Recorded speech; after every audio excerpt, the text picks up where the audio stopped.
क्या आप गूगल पे यूज़ करते हो या फिर फ़ोन पे, पेटीएम मनी या ऐसा कोई ऐप यूज़ करते हो जो यूपीआई का यूज़ करके फ़ंड ट्रांसफ़र करता है? तो फिर आज का वीडियो आपके लिए काफ़ी इम्पोर्टेंट होने वाला है। अगर आप इस तरीके से ट्रांज़ैक्शन नहीं करते हो, लेकिन उसके बावजूद समझो आपका कोई सब्सक्रिप्शन चल रहा है या फिर एसआईपी के लिए आपने ऑटो डेबिट इंस्ट्रक्शन देके रखे हैं, तो भी आज का वीडियो आपके लिए काफ़ी महत्वपूर्ण है।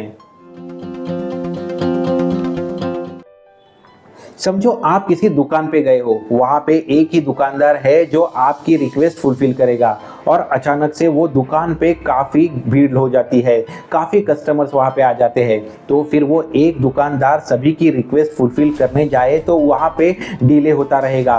पैसों की जो लेन देन है वहाँ पे भी गलती होने के चांसेस है, यानी हम बोल सकते हैं दुकान के ओवरऑल सिस्टम पे ही लोड आ जाएगा। तो इसी तरीके से हमारी जो ओवरऑल यूपीआई की सिस्टम है उसके ऊपर लोड ना आए और वो सिक्योरली हम सभी के लिए काम करती रहे, इसके लिए एनपीसीआई यानी national payment corporation of India हम सभी के लिए 1 अगस्त 2025 से यूपीआई ट्रांजैक्शन को लेके नए नियम लागू कर चुकी है। ये कौन से नियम है वो आज के वीडियो में देखते हैं।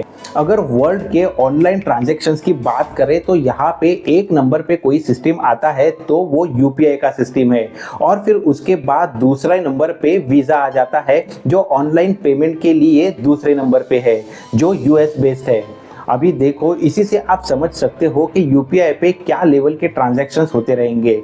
और इसमें भी अगर खास करके इंडिया में देखा जाए तो जो भी ऑनलाइन ट्रांजैक्शंस होते हैं उसमें से 85% ट्रांजैक्शन यूपीआई के जरिए हो रहे हैं। तो ऐसे में ये सिस्टम पे लोड आना काफ़ी स्वाभाविक हो जाता है। तो इसी को कंट्रोल करते हुए और सिक्योर भी रखते हुए यूपीआई के लिए जो एनपीसीआई काम करता है वो अभी नए नियम लागू कर रहा है। ये 1 अगस्त से इम्प्लीमेंट भी हो रहे हैं। पहला बदलाव कौन सा है? बैंक अकाउंट का जो भी बैलेंस चेक करना है वो यूपीआई के जरिए अगर करना है तो उसके लिए लिमिटेशंस लाई गई है। देखो, हम में से काफ़ी लोग ऐसे होते हैं जो बार बार अपने बैंक अकाउंट का बैलेंस यूपीआई के जरिए चेक करते रहते हैं। यानी समझो कुछ छोटा मोटा 10 रुपये का 20 रुपये का ट्रांजैक्शन किया तो भी बैंक अकाउंट में कितना बैलेंस है वो चेक करना। तो ऐसे में जो एपीआई कॉल करना पड़ता है वो ओवरऑल सिस्टम पे लोड जनरेट कर देता है। और इसी को अवॉइड करने के लिए अभी जो पहला नियम जो यूपीआई के लिए लागू हो रहा है वो, अगर आपको अकाउंट का बैलेंस चेक करना है तो पूरे दिन में वो आप केवल 50 बार ही चेक कर सकते हो। साथ ही में ये डेवलपमेंट पे भी काम हो रहा है कि जैसे ही ट्रांजैक्शन कंप्लीट हो जाए वैसे ही आपको अकाउंट का बैलेंस भी विजिबल हो जाए। अभी दूसरे नियम की तरफ देखते हैं। देखो, बहुत बार ऐसा होता है कि हम कोई ट्रांजैक्शन कर देते हैं लेकिन फिर वो पेंडिंग स्टेटस में चला जाता है। तो फिर ऐसे में अगर आप बार बार उसका स्टेटस चेक कर रहे हो तो भी वो ओवरऑल सिस्टम पे एक लोड जनरेट कर देता है और जिसके वजह से ओवरऑल सिस्टम काफ़ी बिजी हो जाती है। तो इसीलिए इसको कम करने के लिए अगर आपको पेंडिंग ट्रांजैक्शंस का स्टेटस चेक करना है तो अभी वो केवल आप 3 बार कर पाओगे, और इसमें भी हर 2 रिक्वेस्ट के बीच में आपको 90 सेकेंड्स का गैप देना जरूरी हो जाएगा। अभी तीसरा चेंज देखें तो वो आम लोगों के साथ जो इन्वेस्टर्स है जो अपनी एसआईपी करते हैं उनके लिए भी काफ़ी इंपॉर्टेंट है। अगर आम लोगों की बात करें तो हो सकता है उनका नेटफ्लिक्स का रिचार्ज है जो पीरियोडिकली करना होता है, जो रिकरिंग होता है, या फिर डीटीएच का रिचार्ज हो जो रिकरिंग होता है, या उसी तरीके से हम में से कोई बहुत सारे इन्वेस्टर्स है जिनकी एसआईपी की अमाउंट बैंक से रेगुलरली डिडक्ट होती जाती है।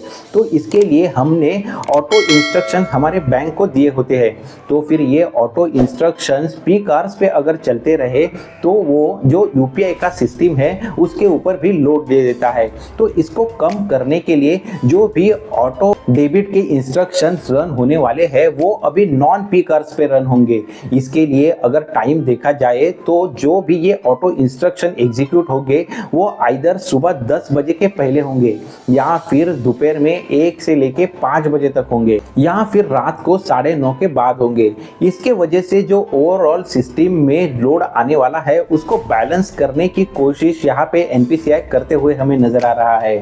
ये सब स्टेप्स की वजह से ओवरऑल सिस्टम पे जो लोड आ रहा है वो तो बैलेंस करने की कोशिश एनपीसीआई कर ही रही है, लेकिन उसी के साथ अभी जो नेक्स्ट पॉइंट है वो है सिक्योरिटी रिलेटेड। सिक्योरिटी रिलेटेड हम जब भी ट्रांजैक्शन करते हैं तो जो भी रिसिपेंट है उसका नाम भी अभी ऐप पे आ जाए, ये पॉइंट सभी ऐप्स को यानी गूगल पे हुआ, फोन पे हुआ, इनको एनपीसीआई ने मैंडेटरी किया है। जिसकी वजह से क्या होगा, समझो कोई भी अपना यूपीआई ट्रांजैक्शन इनिशिएट कर देता है तो वो किसको पैसा भेज रहा है वो उसको उसके नाम के साथ ही ऐप पे दिख जाएगा। काफ़ी सारे ऐप में ये फीचर अभी भी अवेलेबल है ही, लेकिन इसको यूपीआई अभी मैंडेटरी करने जा रहा है, जिसके वजह से सेंडर एक लास्ट चेक जरूर कर सकता है कि क्या वो सही आदमी को पैसा भेज रहा है कि नहीं, जिसके वजह से फ्रॉडुलेंट ट्रांजैक्शंस भी कम हो सकते हैं और फिर एक सिक्योरिटी एवरी ट्रांजैक्शंस को लेके अटैच हो सकती है। और एक जो बदलाव है वो इस तरीके का है जो लिमिट को लेके है। अगर कोई पर्सन यूपीआई का ट्रांजैक्शन करता है तो उसका डेली का जो लिमिट है वो फिलहाल 1 लाख का है, लेकिन उसी को अगर हेल्थ से या फिर एजुकेशन सेक्टर से कंपेयर करें तो अभी वो लिमिट बढ़ाई गई है जो 5 लाख तक की गई है। तो हेल्थ या एजुकेशन सेक्टर में अगर ट्रांजैक्शन हो रहे हैं तो उनकी लिमिट अभी 1 लाख से 5 लाख तक बढ़ाई गई है। यूपीआई के सिस्टम में आने वाले बदलाव जैसे ही न्यूज़ में आए उसी के साथ काफ़ी रूमर्स भी आने लगी, जैसे 2000 के ऊपर के ट्रांजैक्शंस पे अभी चार्जेस एप्लीकेबल होंगे, लेकिन देखो ये केवल रूमर है, अभी तक एनपीसीआई से इस तरीके का कोई भी कंफर्मेशन नहीं है। तो अभी फ़िलहाल के लिए तो 2000 या कोई भी रकम के लिए कोई ट्रांजैक्शन फीस है ऐसा बिल्कुल भी नहीं है। लेकिन हाँ, एक बात की तरफ हमें ज़रूर ध्यान देना होगा। रिसेंटली जो आरबीआई ने कंफर्म किया है उस तरीके से देखो, इंडिया में फ़िलहाल तो यूपीआई फ्री है, लेकिन आने वाले समय में वो फ्री रहेगा ही ऐसा कोई भी गारंटी नहीं है, ऐसा खुद आरबीआई ने बोला है। तो आरबीआई के इसी स्टेटमेंट की वजह से जो फिलहाल फ्री का यूपीआई ट्रांजैक्शन हो रहा है वो आने वाले समय में भी फ्री का होगा क्या, इसकी कोई भी गारंटी नहीं है।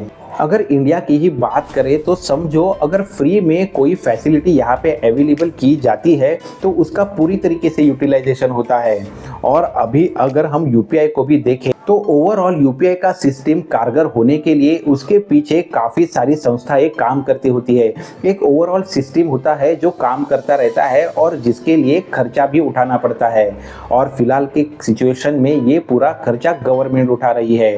तो हो सकता है आने वाले समय में यूपीआई के ट्रांजैक्शंस के लिए हमें चार्जेस देने पड़े, और फिर गाँव-गाँव में जो अभी यूपीआई ट्रांजैक्शन फ्रीली सभी के लिए अवेलेबल है उसके ऊपर लिमिटेशंस भी आ जाए।